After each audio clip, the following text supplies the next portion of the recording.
commentary, battle pits taxpayers against Madigan. It was no small feat that House Republicans stood their ground against a progressive income tax in April.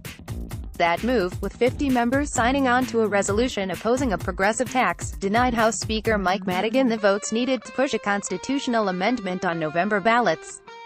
The Speaker responded in kind, filing a resolution of his own supporting a progressive income tax in Illinois. That's when taxpayers saw an even bigger win. The same day Madigan filed his resolution, Downstate Rep. Jerry Costello, D. Smithton, not only lent his voice to the chorus criticizing a progressive tax, he signed on as chief co-sponsor for a resolution denouncing the idea. Costello stuck his neck out on behalf of his constituents on this issue despite Madigan's move. Taxpayers should be heartened that with a little elbow grease, change is possible. Around 30,000 Illinoisans have signed a petition opposing the progressive tax on IllinoisPolicy.org. That type of grassroots support can be enough for lawmakers to take risks on a tax issue. But some clearly remain unmoved, such as State Rep. Michelle Mussman, D. Schaumburg. When confronted at the State House with nearly 1,000 signatures from residents in her district opposing a progressive tax, the lawmaker was unenthused. "No change in my public position," she said.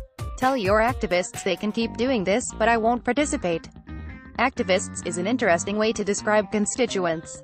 Scrapping Illinois' constitutional protection of its flat income tax would remove the most significant safeguard against tax hikes for families and businesses.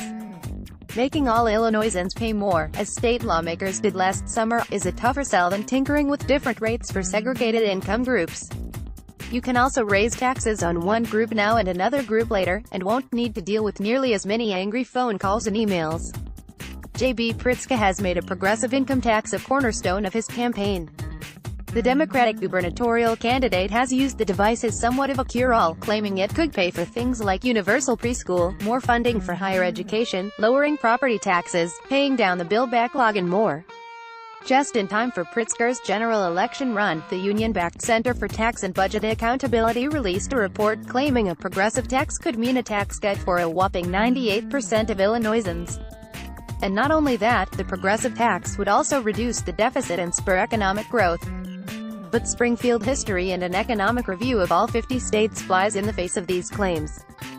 First, some of the same lawmakers promising tax cuts under a progressive tax structure also promised the 2011 tax hikes would be temporary. Yet, 3 years after their expiration, they were made permanent. Promises are made and broken often at the State House.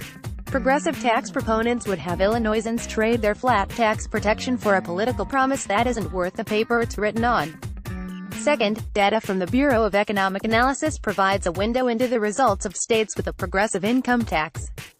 From 2006 to 2016, states with a progressive income tax saw their economies grow slower than states without a progressive income tax.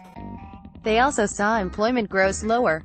What about inequality? Many progressive tax advocates cite inequality as a major motivation for reform. Well, states with progressive income taxes see higher inequality, and they have seen inequality grow faster than states without a progressive income tax over the past decade. Is a weaker economy fair? Is weaker jobs growth fair? Is greater inequality fair? Of course not. But a progressive income tax isn't really about fairness. It's just the next idea in a long line of failed policies hoping to pay for spending levels Illinoisans can't afford. Austin Berg is a writer for the Illinois Policy Institute.